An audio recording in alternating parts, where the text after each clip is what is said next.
ल आज चाहिँ मेरो बुढियाले दाल केलाउँदैछ। हिजो अस्ति ल्याइदिएको कुन दाल भयो? ओ नानी तिमी पनि गएको दामी हुन्छ।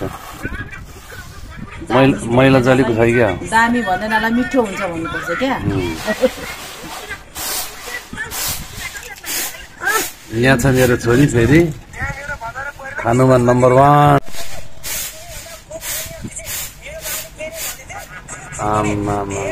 बिचराले चाहिँ के आज भुटेको भात दियो क्या तेरा आमाले। अनि झुलो चिज त 1 प्लेट देखेको थियो त साफ बनाइहालेछ। त्यो मात्रै हतार हतार खाएर हुन्छ। अब भात खान्छ फाल्नु हुँदैन त्यो भात। अन्नले सराप छ। किन पस्काएर रहेछ त लोभले यति धेरै? किन छोपेको त्यो भात? किन आफूले स्केल गर्ने हो। मम्मीले भनेर हुन्छ। मम्मीले गरे अब खाए त्यो भात सबै छिटो।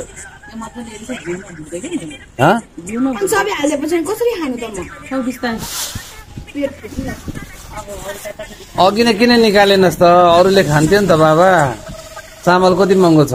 तिमीलाई किनेर खा त लु। किनेर लु खुवा त। कति गाह्रो हुँदो रहेछ। अनि थाहा पाउँछ पैसा भन्ने कुरा। हल्का साम्बाको गीत छ नि के पो मेरो त्यही त एउटा गीत छ नि हाम्रो हल्का साम्बाको त्यही हो। जागर न सागर होइन जागर न सागर के गरे खाने बेला मुख गर भनेको त्यही होइन। अब त्यो सबै भात खा। तँलाई अन्नले सराप छ नभा। तल अन्नले सराप छ। मैले चाहिँ यहाँ ठुलो आएको छु त्यही भएर त्यसमा देखाएको। अब त्यो जागर न सागर खाने बेला आगर गर्यो। अब त्यसले यति भात फाल्नु आँट्यो है। अन्न चाहिँ कहिले पनि फाल्नु हुँदैन है साथीभाइहरू। तपाईँहरू सबजनाले याद गर्नु। अब अन्नले चाहिँ यसलाई सराप छ। अब यिनीहरूलाई किनेर खुवाउनु छैन कसैलाई है। अब यिनीहरूको पनि पछि छोराछोरी हुन्छ आफ्नो फ्यामिली हुन्छ। त्यति बेला चाहिँ यिनीहरूले पनि थाहा पाउँछ नि है। किनेर जुटाएर लिएर छोराछोरीलाई खुवाउँदा कति गाह्रो हुँदो रहेछ। पैसाको यिनीहरूलाई भ्यालु अहिले थाहा छैन। त्यही भएर यिनीहरूलाई केही थाहा छैन। त्यो भाँडा ऊ लगेर जा। अब धोएर पनि टट्ट राखिहाल जा। आमाले काम गर्दैछ है। तपाईँले पनि अब यसरी खाना चाहिँ कहिले नफाल्नु होला। यसले अन्नले खराब छ। आफ्नो फ्यामिलीहरूलाई सिकाउनु होला। त्यही भएर मैले यसको यो खाना खाएको भिडियो हालिदिएको छु। हेरिदिनु होला हाम्रो भिडियोलाई। हाम्रो च्यानललाई पनि सब्सक्राइब गरिदिनु होला। यो चाहिँ मेरो मल्टी च्यानल हो। दोस्रो च्यानल अर्को च्यानल तपाईँहरूलाई थाहै छ है। मेरो फनी भिडियो मात्रै आउँछ। पछाडि छ एउटा मेरो पार्टनर। उहाँले मलाई सधैँ साथ दिन्छ। हात हल्लाइदेऊ है बुढिया। हाँसी पनि देऊ न। कहाँ रिस उठ्दो अनुहार देखाएको मुस्किल। त्यही त कराउनु भएको होइन। यो बोर्डिङ स्कुल पढेदेखि नानीहरूलाई केही नै बोल्न आउँदैन।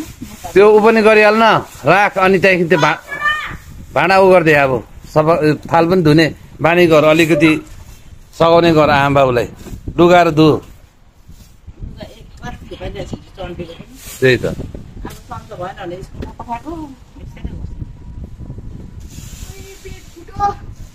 पेट फुट्यो होइन। अब आमालाई सघाउने यताउति सबै लैजा। चटनीहरू त्यो पनि कहाँ थियो? यहाँ बाथरुममा चाहिँ मेरो बुढी लुगा धुँदैछ। रिसले किट होला। हेरौँ कस्तो हुन्छ उहाँको रिएक्सन। हेलो के छ?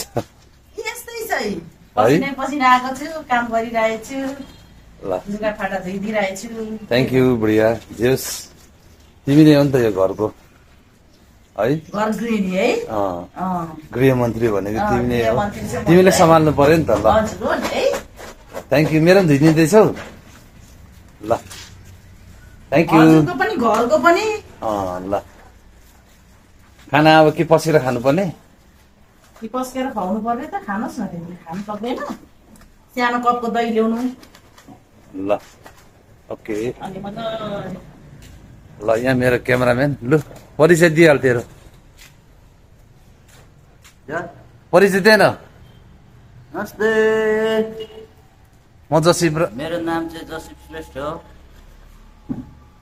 म चाहिँ मैले नयाँ च्यानल के खोलेको छु मेरो कस्तो बोल्नु पनि नआएको मेरो नयाँ च्यानल चाहिँ जसिप कमेडी छ अँ त्यसमा सबैले गएर सब्सक्राइब लाइक कमेन्ट सेयर गरिदिनु होला धन्यवाद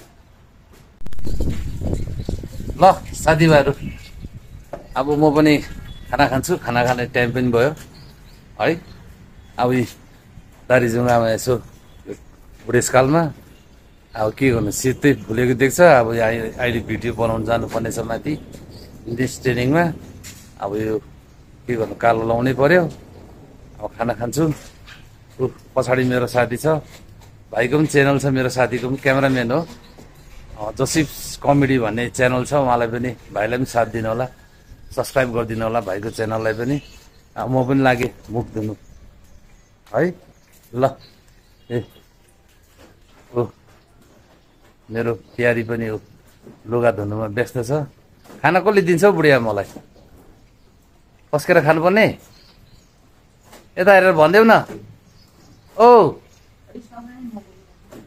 रिस नउठाउनु उसलाई खाना भन्दाखेरि त्यस्तो भयो ल अब म पनि मुख सुख दिन्छु खानासाना खान्छु यो चाहिँ मेरो साथीभाइहरू नयाँ च्यानल हो है यसमा चाहिँ म अब हाम्रो नेपालीहरूको त्यही त हो खाएको हिँडेको घुमेको त्यस्तै ब्लगहरू रमाइलो रमाइलो ब्लग लिएर नेक्स्ट टाइम चाहिँ म आउनेछु आउँदो दिनहरूमा यो मेरो च्यानललाई पनि माया गरिदिनु होला सबले सब्सक्राइब गरिदिनु होला है ल सबलाई बाई बाई